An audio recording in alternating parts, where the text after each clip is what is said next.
The cries of the millionaire's children pierced the silence of the mansion every night. They cried until their voices broke, until the walls themselves seemed to tremble, and yet no one could explain why. 12 nannies had already come and gone, terrified or defeated, unable to calm those fragile souls. But one night, when everyone thought hope was lost, a humble maid did something no one expected, something that would change the destiny of that family forever. Hi, I'm John Parker, and today's story will touch your heart. Don't forget to subscribe to the channel, give your like, it means so much to me, and leave in the comments which city or country you are listening from. The story begins in Charleston, South Carolina, inside a mansion as vast as it was cold. Its owner, Marcos Silveira, a powerful millionaire with Brazilian roots who had built an empire in real estate, walked through its marble halls like a ghost. To the outside world, Marcos was a man of unshakable control and success. But behind the heavy oak doors of his estate, there was a truth that shattered his pride.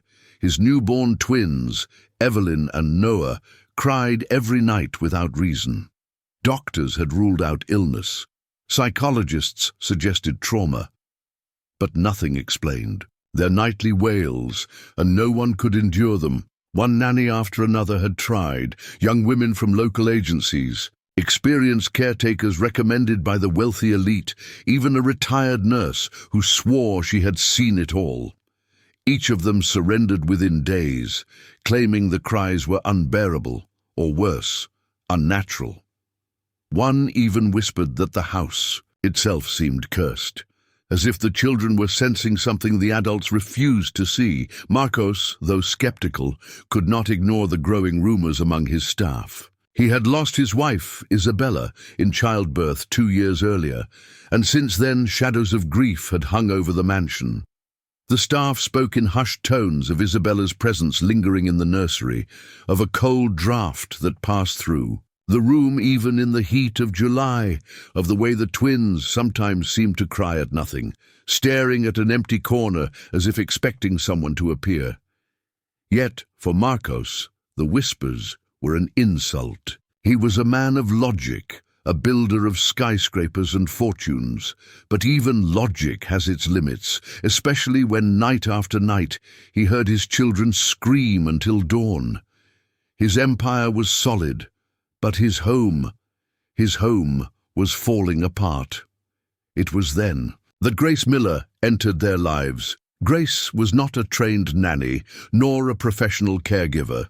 She was the maid who cleaned the mansion's endless rooms, a modest woman from Savannah, Georgia, who carried herself with humility but also with an aura of quiet strength. She had come from a poor background, working since she was 15 to support her younger siblings.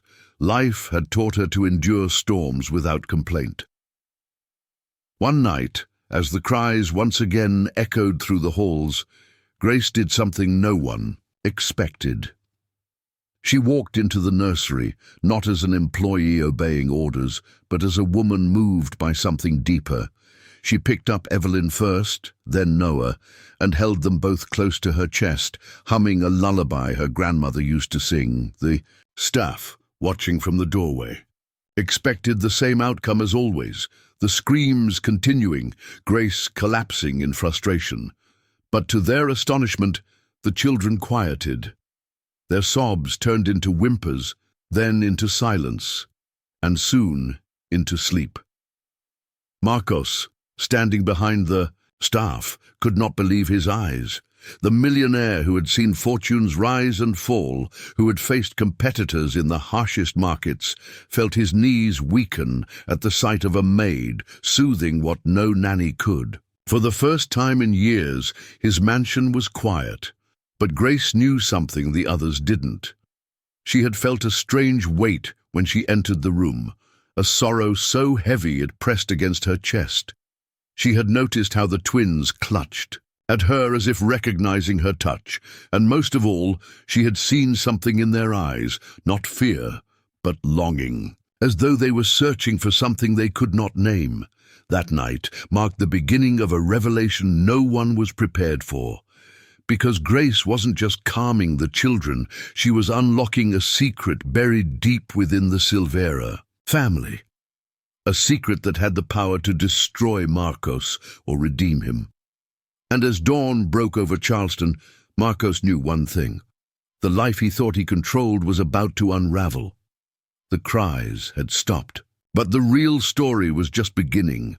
Marcos Silveira had always prided himself on control. Control over his vast real estate empire that stretched from Charleston to Miami. Control over negotiations that left rivals stunned and investors eager to follow him. But within the walls of his home, every ounce of that power crumbled. For 2 years, the nights had been endless battles with his twins' cries. Wars he could not win, no matter how much money he spent or how many experts he brought. The morning. After Grace soothed the twins for the first time, Marcos sat at the massive oak dining table, untouched coffee steaming in front of him. His dark eyes, rimmed with sleeplessness, never left Grace as she quietly set plates for breakfast. The staff bustled about, whispering, stealing glances at the maid who had achieved what none of them could. To them she was almost mythical now, a simple woman who had calmed the storm. Finally, Marcos broke the silence. Grace. His deep voice filled the room, heavy with suspicion. Tell me the truth. How did you do it? How did you silence them? Grace paused, her hands tightening. Around a porcelain cup, she had not expected to be questioned so directly. I just held them, Mr. Silveira. Sometimes children don't need logic. They need warmth. Marcos frowned, unsatisfied. Do you think I haven't tried?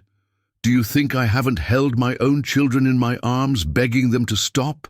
His voice cracked just for a second, before he regained his composure. Grace lowered her eyes. It isn't about strength. It's about listening. Those words echoed inside Marcos's mind long after she left the room. Listening.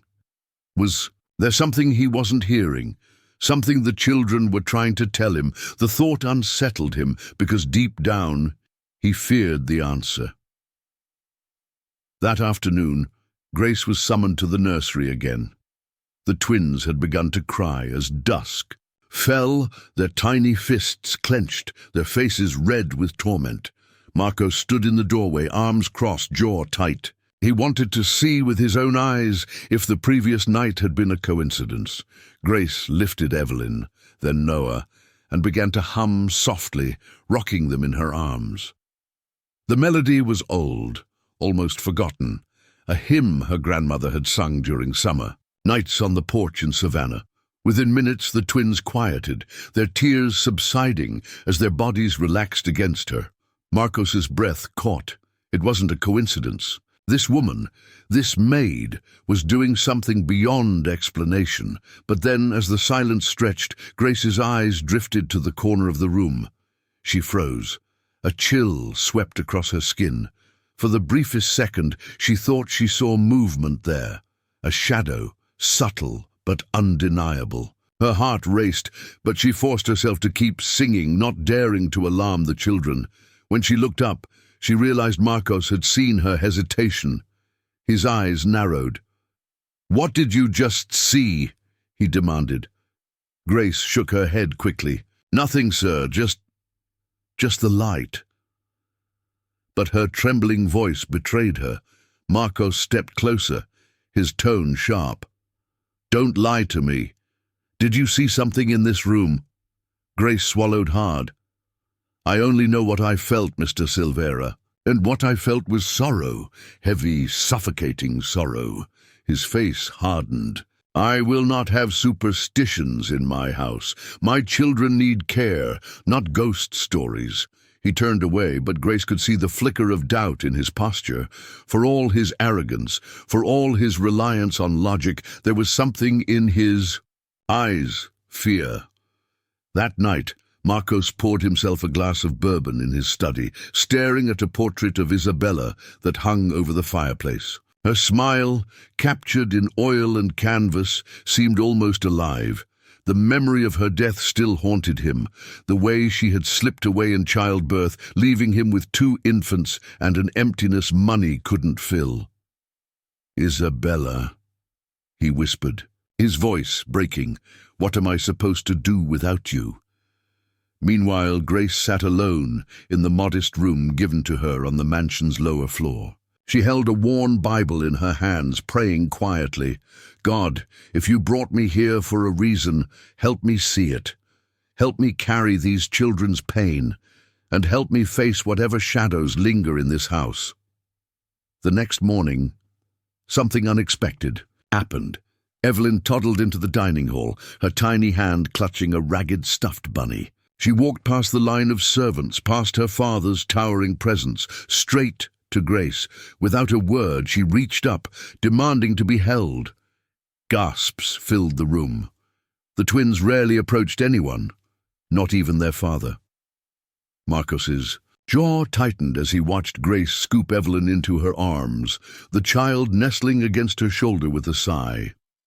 For the first time, Marcos felt the sting of jealousy toward his maid. His own daughter had chosen Grace over him, and as he sat in silence, a dangerous thought began to take root in his mind. What if this woman knows something I don't? What if she holds the key not only to my children's peace, but to secrets I've buried for years? The walls of control he had built so carefully were beginning to crack, and Grace, unknowingly, had stepped onto a path where love, grief, and hidden truths would collide in ways neither of them could predict.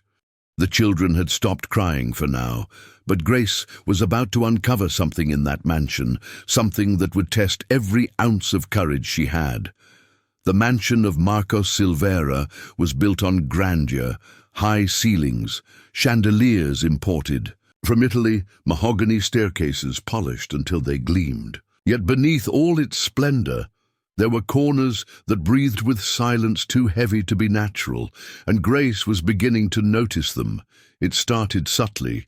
While folding linens in the laundry room, she heard Evelyn giggle in the nursery upstairs. It was a sweet, sudden sound that made her smile, until she remembered she had left both twins asleep. Rushing up, she found them still in their cribs, eyes closed, breathing softly. The room was empty, but the faint scent of roses lingered in the air, the same perfume Isabella had been known for. Later that week, while sweeping the back hall, Grace discovered a door half hidden by an ornate tapestry. Behind it was a narrow staircase leading down to a forgotten cellar. Dust blanketed every surface, but on a small wooden shelf sat a box tied with a faded ribbon. Curiosity tugged at her, but before she could touch it, a voice startled her. "Grace!" She spun around to see Marcos standing in the doorway, his face shadowed. His tone was calm, but there was steel beneath it. "That part of the house is off limits. I was just cleaning, sir," she stammered. Marcos stepped closer, his eyes locking on hers. "Stay out of here. Do you understand?" The weight of his command was unmistakable. Grace nodded, but inside, her heart raced. Why would a man so proud of his estate want to hide a part of it?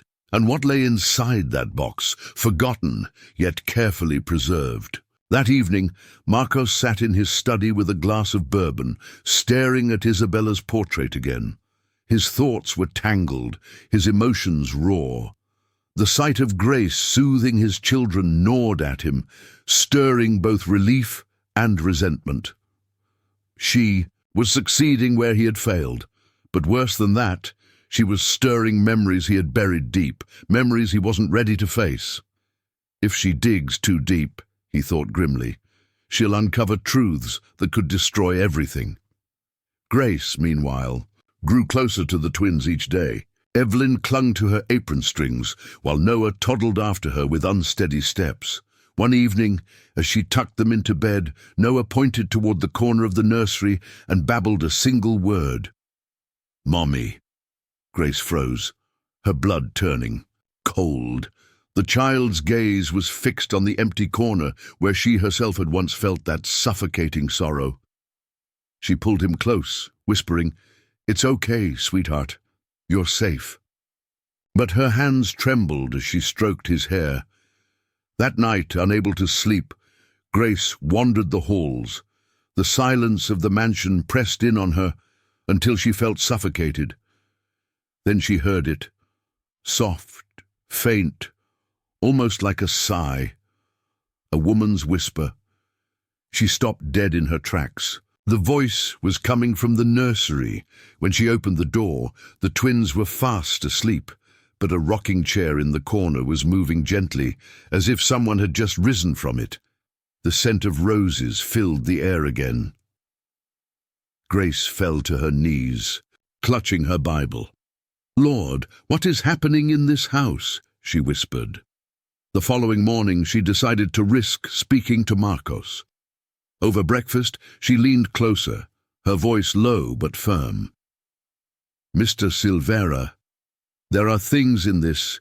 Mention you're not telling me. I think your children feel it. That's why they cry." Marcos's fork clattered against his plate. His eyes burned with anger. "Enough! You think you can come into my house, into my life, and tell me what my children need? You're a maid, Grace, not a psychologist, not a priest. Do your job and stay out of my business." His words were cruel, but Grace did not back down. "I may be a maid, sir, but I care for those children as if they were my own. And I can see the pain they carry, the pain this house carries." For a long moment Marcos said nothing. Then with a bitter laugh he muttered, "You don't know what you're talking about." He rose from the table and walked away, leaving. Grace shaken but more determined than ever. That night the twins cried again. Grace rushed to their side, humming softly, but this time something unusual happened. As she held them, Evelyn's tiny hand slipped into her apron pocket and pulled out a crumpled piece of paper she hadn't placed there. Her heart pounded as she unfolded it. It was an old photograph, faded with age. In it, Isabella sat in the garden of the mansion, cradling the twins as newborns. Her smile was radiant, but her eyes seemed distant, almost haunted. On the back of the photo, written in delicate handwriting, were the words, "The truth must come out." Grace gasped, clutching the picture to her chest. Someone, or something, was leading her deeper into the secrets of the Silveira family. And as dawn approached, she realized this was no longer just about soothing children. It was about uncovering a truth that had been buried beneath marble, floors and golden chandeliers, a truth that could either set the family free or tear them apart forever. The children's cries had led her here, but the whispers of the past were only growing louder. The mansion seemed to breathe differently. After Grace found the photograph, its silence was no longer simply heavy. It was watchful, as if the very walls were keeping secrets. Every time she looked at Isabella's face in that faded picture, Grace felt the weight of a story unfinished, a plea echoing from beyond the grave. The truth must come out. She couldn't ignore it anymore. One afternoon, while the staff polished the marble hallways and chefs prepared an extravagant dinner for one of Marcos's business associates, Grace slipped back toward the hidden cellar she had discovered. Her heart pounded with every step. She lifted the tapestry, pushed open the door, and descended into the cool, dust-laden darkness. The box with the faded ribbon was still there. With trembling hands, she untied it and opened the lid. Inside were Isabella's belongings, a diary, a rosary and letters wrapped in a silk cloth. Grace lifted the diary, brushing off the dust. Its leather cover creaked as she opened to the first page. The words were like a blade. July 12th. I feel like a prisoner in my own home. Marcos doesn't see me anymore.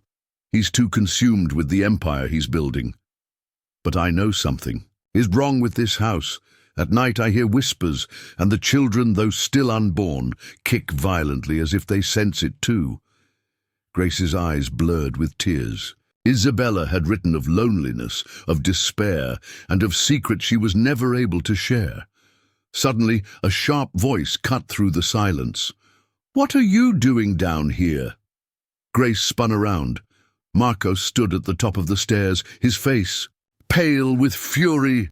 "Mr. Silveira, she stammered, clutching the diary to her chest. "You disobeyed me," he thundered, descending the steps with heavy boots. "I told you this place was off limits. Do you think you can ransack my wife's memories? You have no right." Grace's voice cracked, but she didn't back down. "Your children cry because of this, because of the pain Isabella left behind. Pain you refuse to face." Marcos froze, his eyes narrowing. "You don't know what you're talking about." "I know enough," Grace whispered, holding out the diary. "Isabella was begging for help, and you ignored her. The children are paying for that silence." For a moment, Marcos's mask of strength faltered. His lips parted as if to speak, but then he ripped the diary from Grace's hands, his anger returning like a shield. "Stay out of this, Grace. Whatever my wife wrote is none of your concern. Do your job, or you'll be out on the street like the others." He stormed up the stairs, slamming the door behind him. Grace sank to the ground, her hands trembling. She had seen it in his eyes. The flicker of guilt, the torment he tried to bury. Marcos Silveira wasn't just angry, he was afraid. That evening, Marcos sat alone in his study, the diary open on his desk. He read Isabella's words under the dim light of a desk lamp, his hands shaking with each page. She had written about his coldness, about how she feared the mansion was cursed, about how she felt watched even in her sleep. But one entry stopped him cold. "If anything happens to me, it won't be an accident." Marcos must never know the whole truth, but the children, they will cry until someone listens. The glass of bourbon slipped from his hand, shattering against the floor. His chest heaved as he stared at the words. What truth had Isabella been hiding from him? And why had she feared he should never know it? Meanwhile, Grace sat with the twins in the nursery, their small hands clutching her apron as she whispered a prayer over them. "God, guide me. If Isabella wanted the truth to come out, let me be brave enough to uncover it." Evelyn stirred. In her arms, and Noah babbled softly, his little voice forming a word that made Grace's blood run cold. "Secret." Her eyes widened. The twins were too young to speak so clearly, yet the word rang out in the silence like a bell. Grace kissed their foreheads, whispering back, "Yes, sweetheart, a secret, but we'll find it together." Days later, the tension between Grace and Marcos boiled over. At breakfast, Marcos's patience snapped when Evelyn again reached for Grace instead of him. "She is my daughter," he roared, slamming his fist against the table. "My blood, and yet she clings to you like I don't exist. What spell have you cast over them?" Grace met his gaze with quiet courage. "It isn't a spell, Mr. Silveira. It's love. Something you've been too afraid to give them since Isabella died." Her words cut deep. Marcos's face hardened, but his eyes shimmered with something dangerously close to tears. He left the table without another word, his pride shattered, his heart bleeding in silence. That night, thunder rumbled over Charleston. The storm outside mirrored the storm within the mansion. Grace lay awake, clutching the photograph, while Marcos wandered the halls like a restless soul. He paused outside the nursery door, listening to the steady breaths of his children. A memory hit him. Isabella holding Evelyn and Noah for the first time, her face pale but radiant. He remembered her last words before slipping away. "Promise me you'll protect them, Marcos. Promise me you'll listen." He had promised, and yet he had failed. As lightning flashed across the windows, Marcos realized he couldn't run from the past forever. Grace's words echoed in his mind.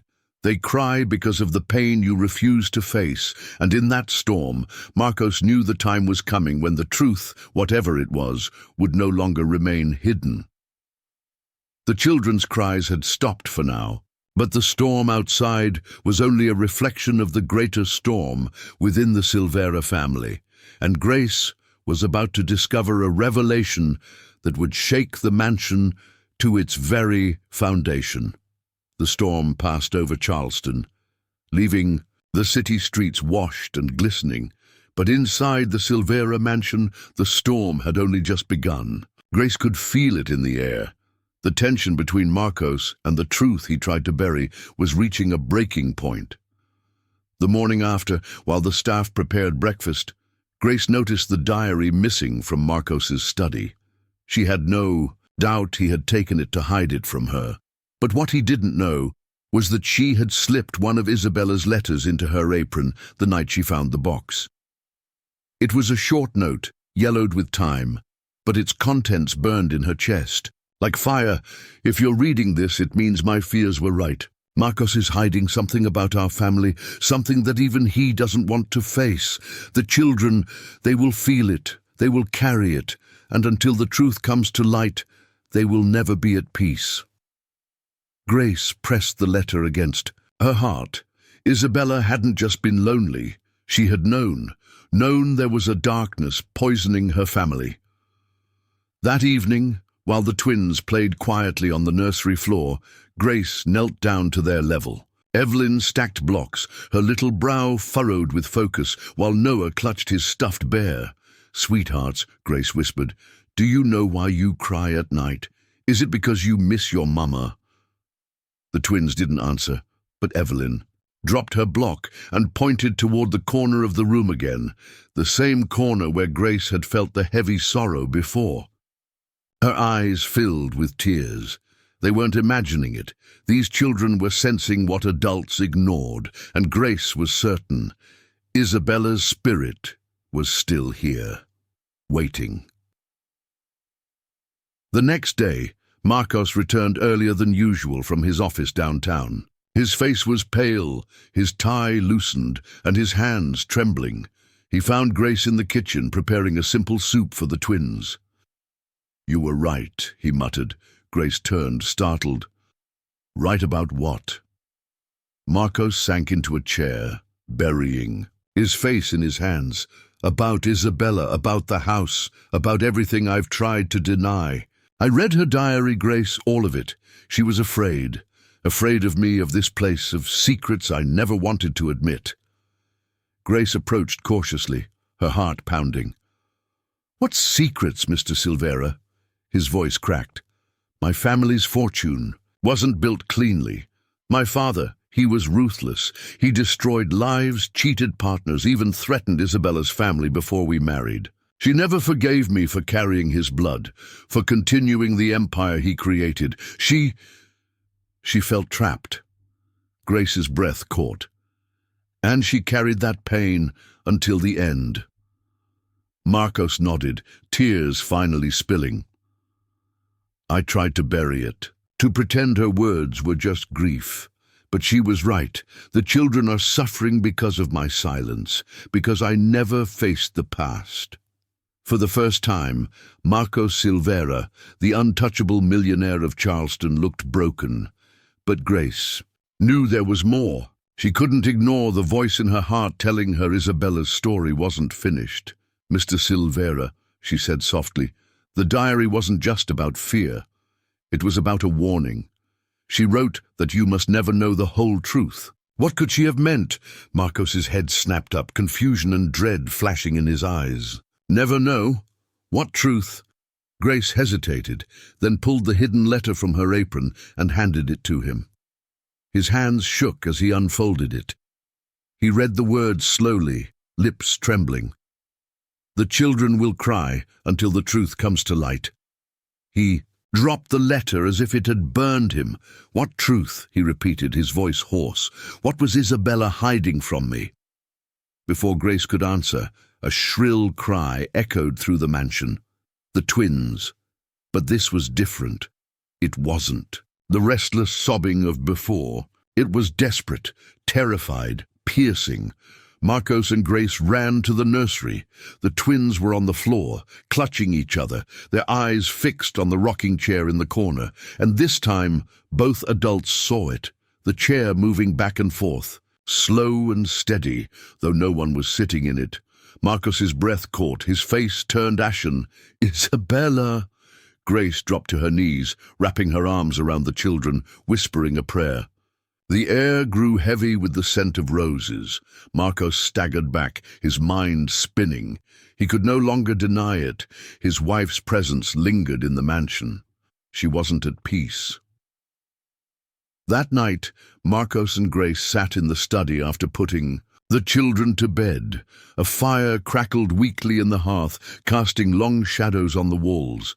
"She's trying to tell us something," Grace whispered. "She won't rest until the truth comes out, and neither will the children." Marcos closed his eyes, pain etched into every line of his face.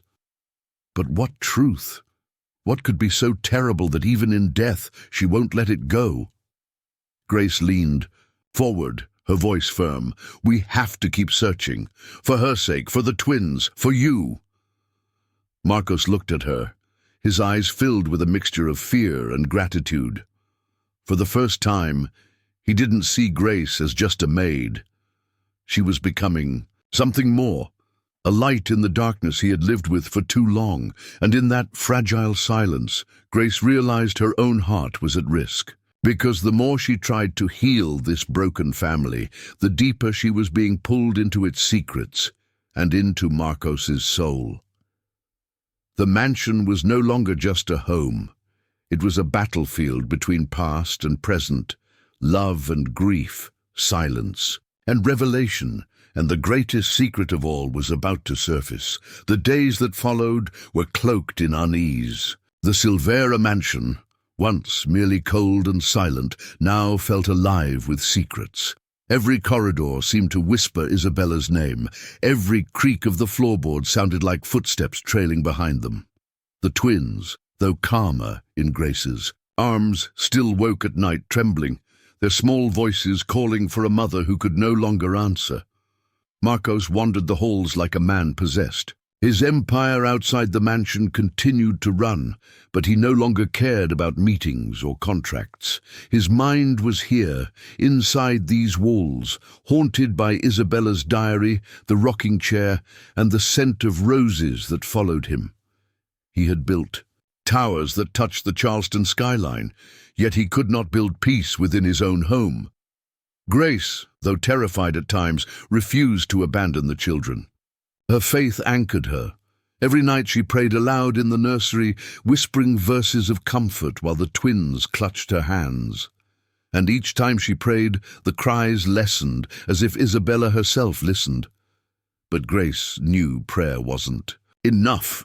The truth was waiting, and she had to find it. One afternoon, while Marcos was at the downtown office, Grace dared to search deeper into the box she had discovered in the cellar. Beneath the letters and diary lay another envelope, sealed, and marked with Isabella's handwriting, "For my children when they are old enough." Her hands trembled as she broke the seal. Inside was a letter longer than the others. Grace read quickly, her heart racing. "Evelyn, Noah, if someday you cry and no one understands why, it is because you are carrying the truth I could not. Speak aloud. You were not only born into a house of wealth, but into a house of betrayal. Your grandfather's sins are not the only ones haunting us. Your father's silence has chained me as well. There is someone else you must know of, someone who should have been part of this family, but whom your father erased from our lives." Grace gasped, her hand flying to her mouth. Someone else? Another child? Another family member hidden away? Before she could finish, a voice startled her. "What are you reading?" Marcos stood in the doorway. He had returned early. His eyes locked on the letter in her hands, and his face drained of color. Grace tried to hide it, but he strode forward, snatching the paper. His eyes scanned the words, and suddenly he staggered back, almost collapsing against the wall. "No!" She couldn't. She wouldn't. His voice was hoarse, broken. Grace stepped closer, desperate. "Mr. Silveira, please." "What does it mean? Who was she talking about?" Marcos's hands shook so violently the letter nearly slipped from his grasp. "She was talking about Daniel." Grace's brow furrowed. "Daniel? Who is Daniel? Marcos's voice cracked as if speaking the name brought unbearable pain. My son, my first son. The revelation slammed into Grace like a wave. A first son. No one had ever mentioned him. Not the staff, not Isabella's diary. Until now, Marcos sank into a chair, burying his face in his hands. He was born before I met Isabella, with a woman I loved in college. But my father despised her. She was poor, beneath our name, he said. He forced me to end it. When Daniel was born, I tried to fight for him, but my father threatened to cut me off, to destroy me, and I, coward that I was, I obeyed. I left him, I left them both. Grace's eyes filled with tears. And Isabella knew. Marcos nodded, shame flooding his voice.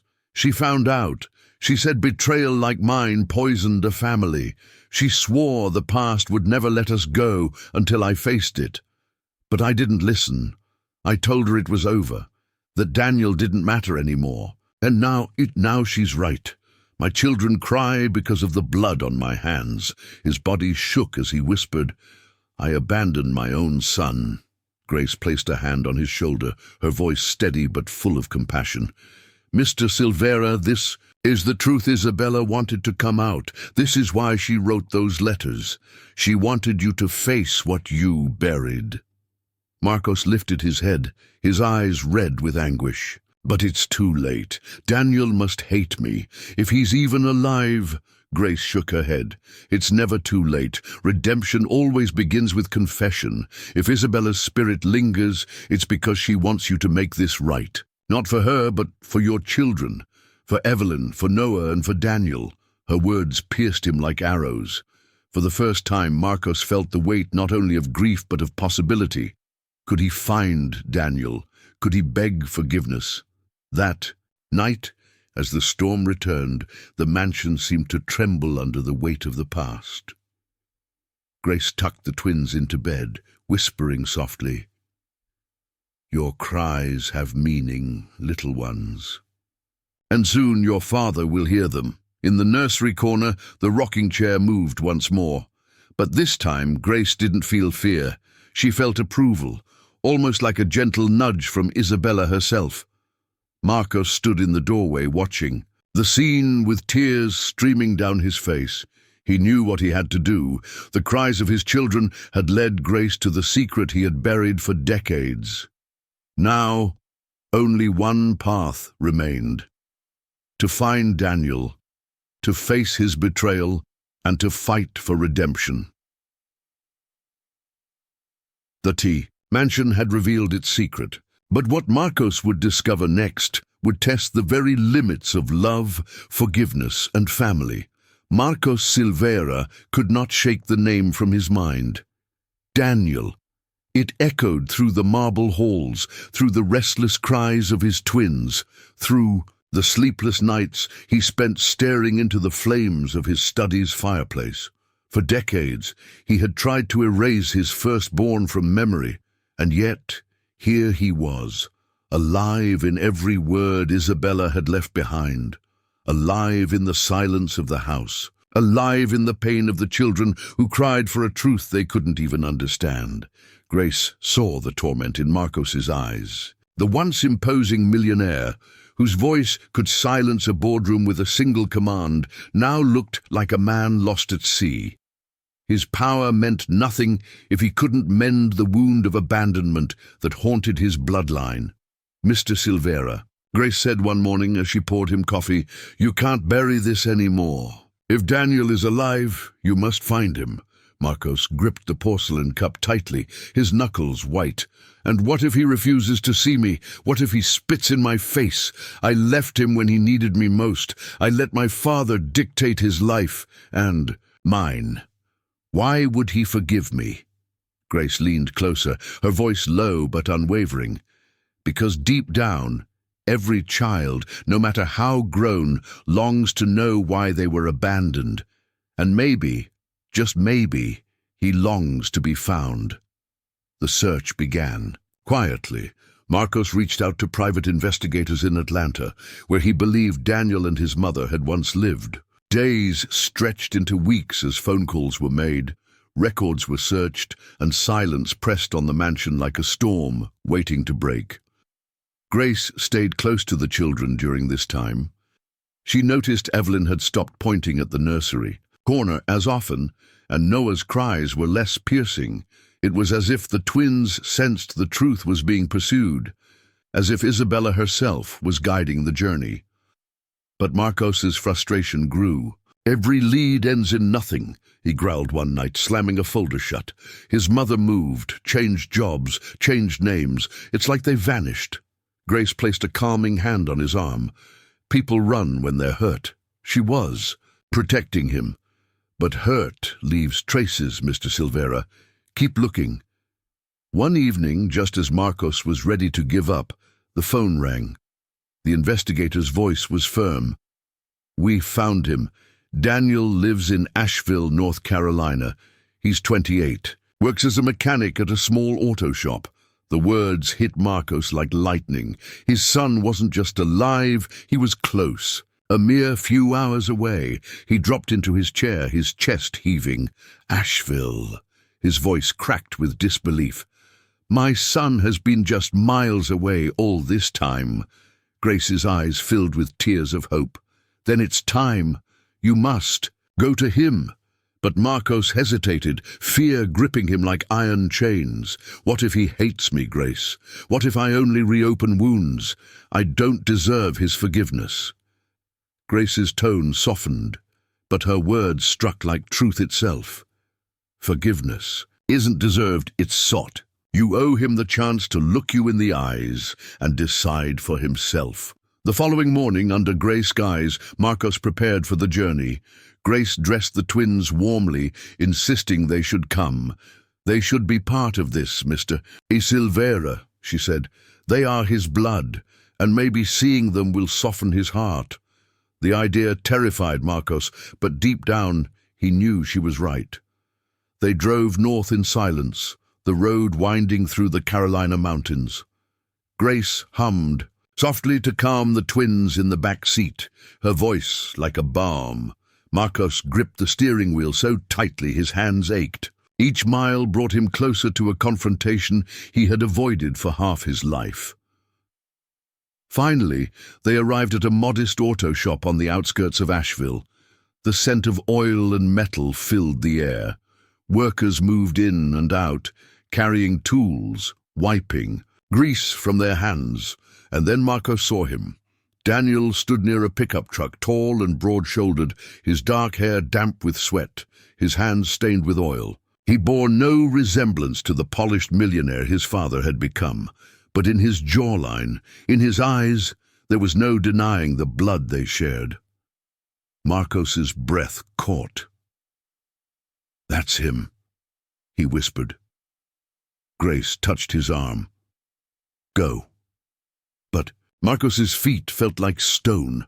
It was Evelyn, wriggling in Grace's arms, who reached toward Daniel and cried out, a sound so loud, so pure, that the young man turned his head. His eyes landed on the group. Confusion flashed across his face. He wiped his hands on a rag and walked closer. "Can I help you folks?" His accent was southern, steady, tinged with suspicion. Marcos's lips trembled. He opened his mouth, but no words came. Grace stepped forward, her voice gentle. "Daniel, this man has something to tell you, something he should have told you a long time ago." Daniel's eyes narrowed. He looked from Grace to the twins, then to the trembling figure of Marcos, and something in him stiffened. Recognition, or perhaps an old wound reopening. "You," Daniel muttered, his voice hard as steel. "I know who you are." Marcos's chest tightened. His son's eyes burned with anger, and in that fire, decades of silence came crashing down. The truth had been found. But forgiveness was far from certain. The air around the auto shop grew heavy, as if the very moment carried the weight of decades. Unsaid, Daniel's eyes, sharp and guarded, locked on Marcos with a fury that made the millionaire's chest tighten. Workers passed behind them, glancing curiously, but Daniel didn't move. His rag hung from his hand, forgotten, while his jaw, enclenched with unspoken rage. "You've got some nerve showing up here," Daniel said at last, his voice cold as steel. Marcos's throat tightened. He wanted to speak, but shame tangled his words. "Daniel, don't you dare say my name like you own it," Daniel snapped, stepping closer. His voice shook, not with weakness, but with years of buried wounds. "You left me. You left my mother to raise me alone while you lived in a mansion, while you built your empire. Do you have any idea what it's like to watch your mother work herself sick just to put food on the table? While you were busy being Marcos Silveira, the great millionaire?" Marcos's eyes burned with tears. "I know I failed you. I was young. I was afraid my father—" "Your father." Daniel's bitter laugh cut the air. "Don't you dare blame this on him. You're not a boy anymore. You made a choice, and your choice was to abandon us." Grace, clutching Evelyn in her arms with Noah at her side, felt the tension rise like a storm ready to split the sky. She stepped forward gently, her voice steady.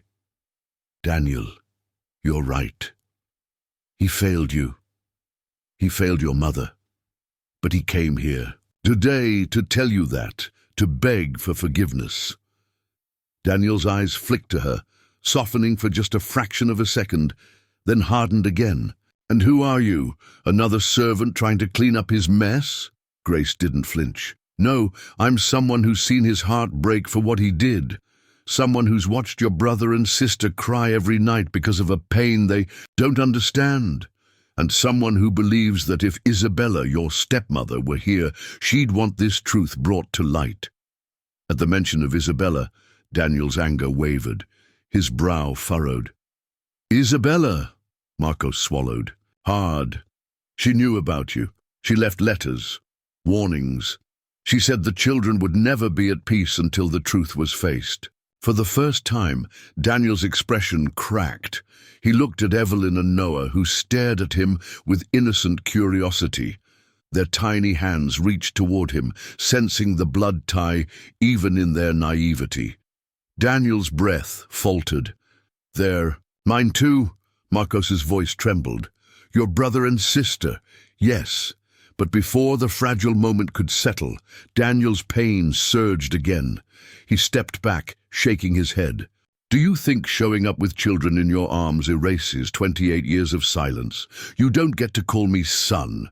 You don't get to rewrite history because your ghosts finally caught up with you." Marcos's composure shattered.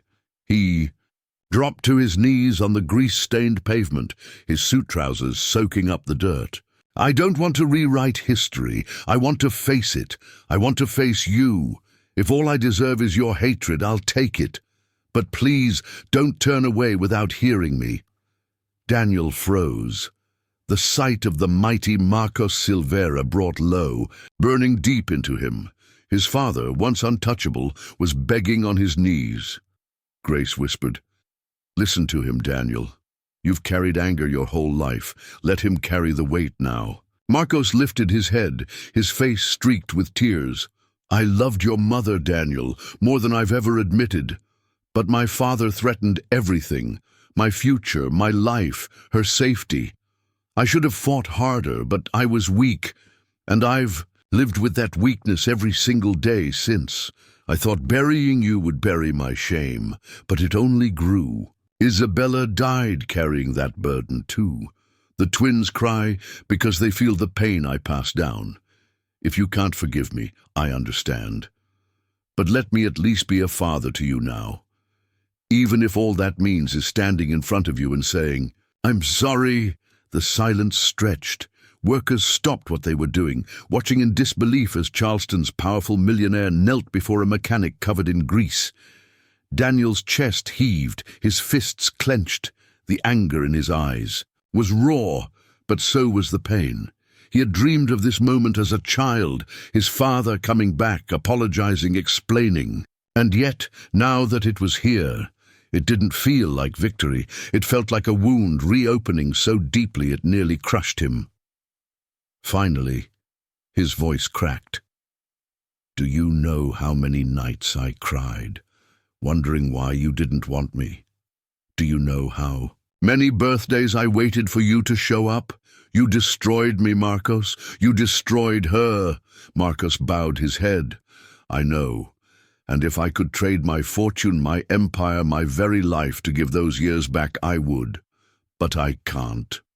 All I can give you now is the truth, and the choice to walk away or to let me try. The wind picked up, carrying the faint scent of roses. Grace felt a chill sweep through her, the same presence she had sensed in the mansion. Isabella. She was here, bearing witness to this moment. Evelyn wriggled in Grace's arms again, reaching for Daniel. This time, Daniel couldn't resist. He took her small hand in his own, rough from years of labor. Her touch was soft, innocent. And in that instant, something cracked in him. He looked at Noah, then back at Marcos, still kneeling. His voice broke into a whisper. You don't deserve forgiveness, but maybe they do. Grace's heart ached at the fragile breakthrough. The confrontation had not ended in reconciliation, but neither had it ended in hatred. The door was open, just a crack, for redemption. But deep in Daniel's words, Grace sensed another truth, one Marcos hadn't yet faced. Something about Isabella, about Daniel's mother, about betrayal that went beyond abandonment. This story wasn't finished. The darkest secret had yet to be revealed. The silence outside the auto shop lingered like a heavy fog. Marcos still knelt on the ground, his suit stained with grease and dust, while Daniel stood rigid, Evelyn's tiny hand curled inside his own. The workers had drifted back to their tasks, but the air remained tense, as though the world itself was holding its breath. Grace felt it in her bones. This confrontation was not over. Something deeper lurked beneath Daniel's fury, something that had yet to be spoken. She watched his jaw clench and unclench, his eyes burning with words he hadn't dared release until now. Daniel finally let Evelyn's hand slip from his grasp. He stepped back, his chest heaving. You think Isabella didn't know? He asked, his voice low and cutting. Marcos froze. What do you mean? Daniel's lips curved into a bitter half-smile. She came to see me. Twice. When I was a teenager. The words hit like a thunderclap. Grace gasped softly. Marcos shook his head violently. No, that's impossible. She never told me. Oh, she told you plenty. Daniel spat. She told you the children would cry, that the house was haunted by your silence, that your betrayal would follow you. But she never told you this, because she wanted to protect me. Grace's heart raced. What happened when she saw you? Daniel's eyes softened for the briefest second, remembering. She sat with me in that little diner on Main Street. I was 15. She looked at me like I was her own son. She said she couldn't change the past, but she wanted me to know I wasn't forgotten. She told me... His voice cracked, and he looked away. She told me she wished she could bring me home, that she fought with you about it. Marcos staggered to his feet, his face pale as death. She never said a word. Of course she didn't, Daniel snapped, because she knew you'd never accept me. She begged you once, didn't she? She asked you to find me, and you refused. Don't you dare stand there acting like you just discovered the truth you've always known. You just buried it deeper than the grave you put her in. Marcos's knees nearly gave out. Grace rushed to steady him, her hand on his arm. His lips trembled as he whispered, God forgive me. I remember. She did beg me once. Just once. I told her it would ruin everything. I told her to let it go. Daniel's voice thundered. And it killed. Don't you get it? She carried that guilt to her last breath. That's why your mansion feels cursed. That's why your children cry. Because you chose power over family. Twice. The words carved through Marcos's soul like blades. He collapsed into a chair inside the shop office, burying his face in His hands, his empire, his fortune, his reputation, none of it could shield him from the truth now. Grace knelt before him, her own eyes wet with tears. "Mr. Silveira, this is the revelation Isabella wanted you to face. Not only that Daniel existed, but that your silence destroyed her. The children cry because they inherit pain you never confessed. But pain can be transformed, if you choose to change." Daniel's anger faltered as he looked again at Evelyn and Noah. Their innocent faces studied him with curiosity, no judgment in their eyes. Something inside him cracked. "I hated you my whole life," Daniel said, his voice trembling. "But looking at them, I see what she wanted. She wanted us to be a family, all of us, and you couldn't give her that." Marcos lifted his head, tears streaming freely. "But maybe I can give it to you now, if you'll let me." Daniel shook his head. "I don't know if I can. Too many years. Too much anger." Grace spoke softly, almost in a whisper. "Anger is heavy, Daniel. And forgiveness isn't for him. It's for you. Let Isabella's wish live through you. Let the children grow up knowing their brother." The room fell silent again. Daniel's breath hitched, his eyes fixed on the twins. Slowly, almost reluctantly, he crouched down so he was eye level with them. Evelyn, unafraid, placed her tiny hand on his cheek. Noah giggled and held out his stuffed bear. Daniel closed his eyes, and a single tear slipped down his face. Marcos watched, his chest aching with both grief and hope. For the first time, he saw the possibility of redemption, not in boardrooms or contracts, but in the small hands of the children connecting him to the son he had lost. But Grace knew the battle wasn't over. Redemption was fragile. Daniel's heart was open just a crack, but it could slam shut at any moment. And the mansion, with its whispers and shadows, still held secrets. Isabella's presence hadn't left, because her final wish hadn't yet been fulfilled. The family was at the brink of healing, but one wrong move could tear them apart forever.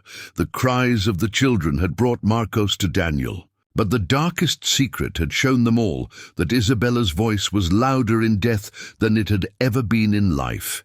And now the choice rested with Daniel, between closing the door forever or letting the family become whole again.